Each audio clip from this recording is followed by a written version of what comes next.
नमस्कार, super India news में आपका स्वागत है। मैं हूं राजेश आर्य। आइए देखते हैं आज का विशेष समाचार। समानतापूर्ण सामाजिक व्यवस्था को चुनौती। लोग समान व्यवहार, समान नैतिकता और कानून चाहते हैं, जबकि इस्लामी नेता और उनके वामपंथी सहयोगी एक विशेष अधिकार का दबाव बना रहे हैं।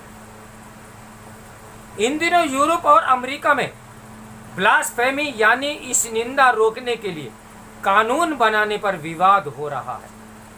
एक और राजनीतिक इस्लाम के सिद्धांत, व्यवहार और इतिहास के प्रति चेतना बढ़ रही है, तो दूसरी ओर इस्लामोफोबिया यानी इस्लाम से डराने का आरोप बढ़ रहा है।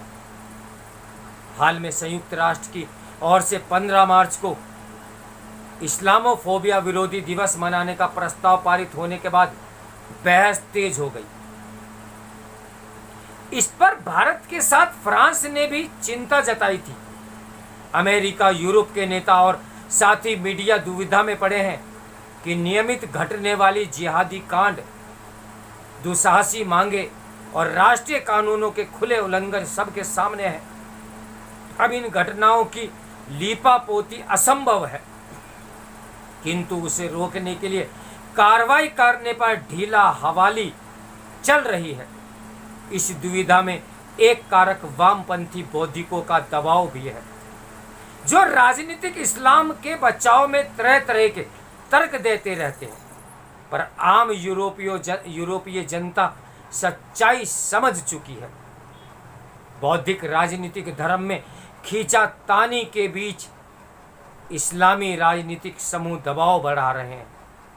इस्लामोफोबिया के आरोप और ब्लास्फेमी पर कानून बनाने की मांग उसी का अंग है। कुछ समय पहले Indian Muslim personal law board भी यह मांग कर चुका है। इस्लामी राजनीतिक समूह अपना इतिहास बेखूबी जानता है। वे ये भी जानते हैं कि गैर मुस्लिम समाज और उनके नेता उससे अपरिचित है। इसी का लाभ उठाकर वे धार्मिक भावनाओं के सम्मान की आड़ में अपनी राजनीतिक चमकाने में लगे हुए हैं।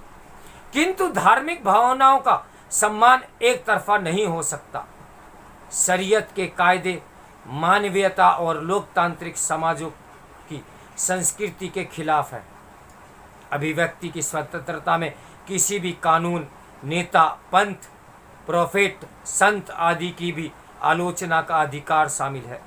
चर्च और जीसस की खुली आलोचना यूरोप में सदियों से होती रही है।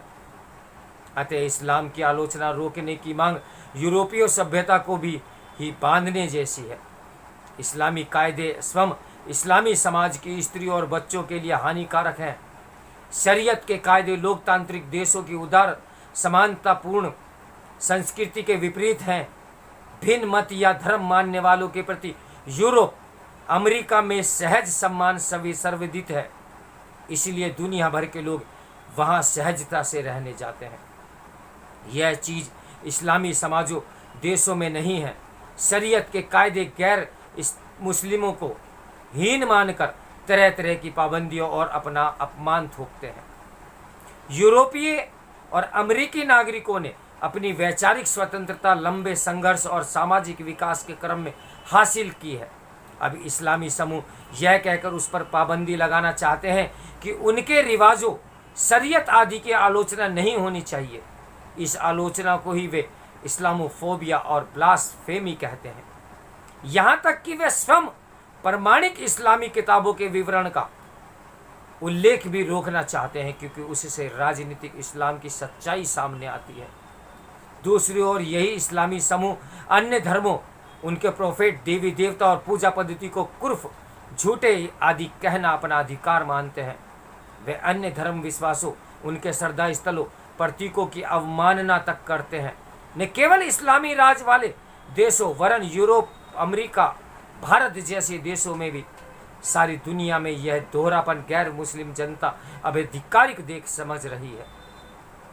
ये समान व्यवहार, सम्मान, नैतिकता और कानून चाहती है। वे अपनी स्वतंत्रता बनाए रखना चाहती है, जबकि इस्लामी नेता और उसके वामपंथी सहयोगी एक विशेष अधिकार का दबाव बना रहे हैं। ब्लास्फेमी कानून बनाने की मांग उसी का अंग है। ये मांग आने वाले ऐसा कानून नहीं चाहते जो सभी धर्मावलंबियों को समान सम्मान तथा किसी भी विध्वंस से सुरक्षा दे, बल्कि ऐसा कानून चाहते हैं जो केवल इस्लाम की आलोचना रोके। इस्लामी समूह यह दोहरी जिद इतने खुले रूप में रखते हैं कि हैरत होती है। फ्रांस के अलावा किसी पश्चिमी यूरोपीय देश के राजनीतिज्ञ इस पर कोई खास विचार नहीं कर रहे, बल्कि कई लोग तो फ्रांसीसी राष्ट्रपति मैक्रो की आलोचना तक करते हैं कि क्यों उन्होंने इस पर बहस आरंभ की। फ्रांस के राष्ट्रपति चुनाव में मैक्रो की पुनः जीत ने दिखा दिया कि फ्रांसीसी जनता इस्लामी समूहों का दबाव ठुकराना चाहती है। अतः मैक्रो द्वारा जारी जिहादी खतरे नामक दस्तावेज पर यूरोपीय समुदाय का विचार करना होगा। इसके अनुसार जिहादी हिंसा और धमकी के दबाव में दो प्रकार की नैतिकता, दो प्रकार के कानून और दो प्रकार के व्यवहार को स्वीकार करना आधुनिक सभ्यता पर मर्मांतक चोट करेगा। इससे सामाजिक विघटन बढ़ेगा, हिंसा के तर्क की स्वीकृति मिलेगी और समानतापूर्ण सामाजिक व्यवस्था को चुनौती मिलेगी। इससे जिहादियों का मनोबल बढ़ेगा और शांति भी खतरे में पड़ जाएगी। इसलिए फ्रांस के जिहादी आह्वान करने वाली मस्जिदें बंद की जा रही हैं। इन्हीं कार्रवाई को इस्लामोफोबिया कहकर निंदा होती है। हाल में ही एक ब्रिटिश सांसद ने भारत में भी इस्लामोफोबिया होने का आरोप मढ़ा। पारंपरिक उदारवादी सभी धर्मों का सम्मान सबको समान अधिकार देता है। यूरोप ने विगत कई दशकों में से मुस्लिम आवर्जकों को अपनी नीति, अपनी रीति विश्वास के अनुसार रहने जीने की पूरी व्यवस्था की तथा उन्हें साधन एवं नागरिकता दी, किंतु इस्लामी मतवाद के राजनीतिक भाग के प्रति यूरोपीय नीति निर्माता अनजान बने रहे। वे केवल जिहादियों द्वारा लोहमर्चक कत्लों से विचलित होते हैं। कभी वहाबी, कभी सल्फावी या जिहादी हिंसा का कारण बताकर आम मुसलमानों को अलग माना जाते हैं, किंतु ऐसे प्रयास इस्लामी मतवाली का हिजाब जोड़ने में विफल रहते हैं।